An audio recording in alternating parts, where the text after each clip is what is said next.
வணக்கம் நண்பர்களே. சிவகாமியின் சபதம் கதை கேட்க வந்திருக்க உங்களை வருக வருகன்னு வரவேற்கிறேன். இன்னைக்கு நாம பார்க்க போறது பாகம் 1 அத்தியாயம் 23. இந்த அத்தியாயத்துக்கு ராஜஹம்சம் அப்படின்னு கல்கி அவர்கள் பேர் வச்சிருக்காரு. ராஜஹம்சம்னா என்ன அப்படின்னு கேட்டா, பெரிய சக்கரவர்த்திகள் அரசர்கள் பயணம் செய்யற ஒரு சிறப்பு மிக்க படகு அப்படின்னு இந்த கதையை படிக்கிறதன் மூலமா நாம புரிஞ்சிக்க முடியுது. வாங்க கதைக்குள்ள போயிடலாம்.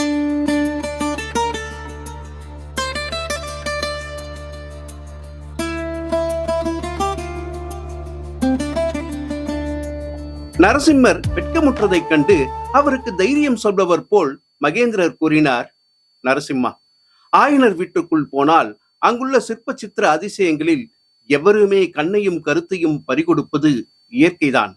நானே அப்படித்தான் மெய்மறந்து விடுவது வழக்கம். இன்றைக்கு ஆயனர் வீட்டுக்கு செல்லும் போதே சிறிது சந்தேகத்துடன் நான் சென்றபடியால் கூர்மையாக கவனித்தேன். நரசிம்மர் தன் மனக்குழப்பத்தை சமாளித்துக் கொண்டு, கவனித்ததில் என்ன கண்டு கொண்டீர்கள் அப்பா? சிற்பங்களையும் சித்திரங்களையும் தவிர ஆயனர் வீட்டில் வேறொன்றையும் நான் கவனிக்கவில்லையே என்றார். ஆயனரின் நடவடிக்கையில் உனக்கு எந்த விதமான சந்தேகமும் உண்டாகவில்லையா நரசிம்மா? மாமல்லர் மௌனமாயிருந்தார்.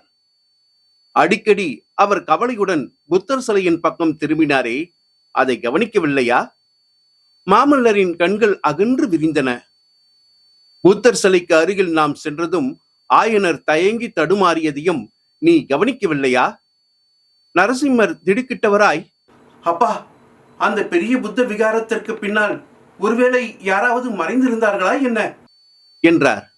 ஆம் நரசிம்மா, 2 பேர் இருந்தார்கள். அன்று இரவு ராஜவிகாரத்துக்கு அருகில் ஒரு புத்த பிக்ஷுவையும் ஒரு வாலிபனையும் நாம் பார்க்கவில்லையா? அந்த இருவரும் தான். என்ன, அவர்கள் ஆயன சிற்பியார் வீட்டில் அந்த புத்தர் சிலைக்கு பின்னால் ஒளிந்திருந்தார்களா? ஆம், ஆனால் அவர்கள் ஒளிந்து கொள்ளும் கலையை அவ்வளவு நன்றாக கற்கவில்லை. தங்களுக்கு 3வது கண் உண்டு என்பது அவர்களுக்கு எப்படி தெரியும் அப்பா? ஆயனரின் வீட்டில் தாங்கள் அவ்வளவு நேரம் தங்கியது எனக்கு சிறிது வியப்பளித்தது. இப்போது காரணம் தெரிகிறது என்று நரசிம்மர் பெருமிதத்துடன் கூறினார். மகேந்திரர் இதற்கு விடையொன்றும் கூறாமல் கால்வாயின் மேற்கு திசையை நோக்கினார். திடீரென்று, அப்பா, ஆயனர் வீட்டிற்கு நான் மறுபடியும் போய் வர விரும்புகிறேன் என்றார் மாமல்லர். எதற்காக நரசிம்மா? அந்த வாலிபனை பார்த்து இந்த வேலை அவனிடம் ஒப்புவிக்க வேண்டும். புத்த பிக்ஷுவுடன் அன்றிரவு நாம் பார்த்த வாலிபன் தான் இந்த வேலுக்குரியவன் என்று தாங்கள் சொன்னீர்கள் அல்லவா? அன்றைக்கு யூகித்து சொன்னேன், இன்றைக்கு நிச்சயமாயிற்று. ஆனால் அந்த வாலிபனுக்கு இந்த வேல் இனிமேல் தேவையில்லை நரசிம்மா.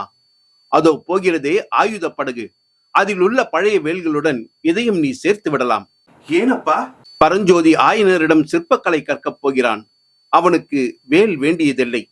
பரஞ்சோதி? பரஞ்சோதி திவ்யமான பெயர்.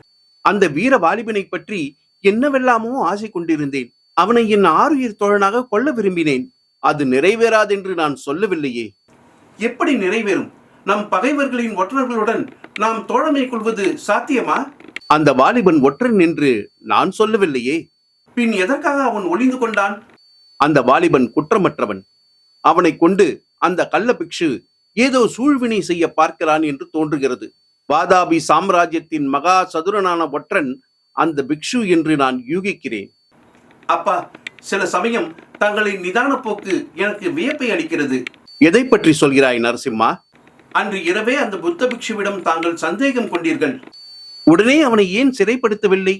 வெளியில் விட்டு ஏன் வேடிக்கை பார்க்கிறீர்கள்?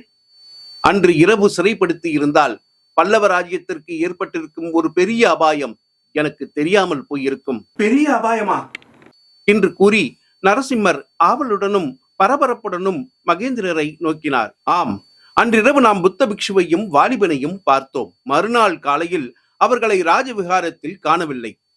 ஆனால் அவர்கள் எந்த கோட்டை வாசலின் வழியாகவும் வெளியே போனதாக தெரியவில்லை அல்லவா?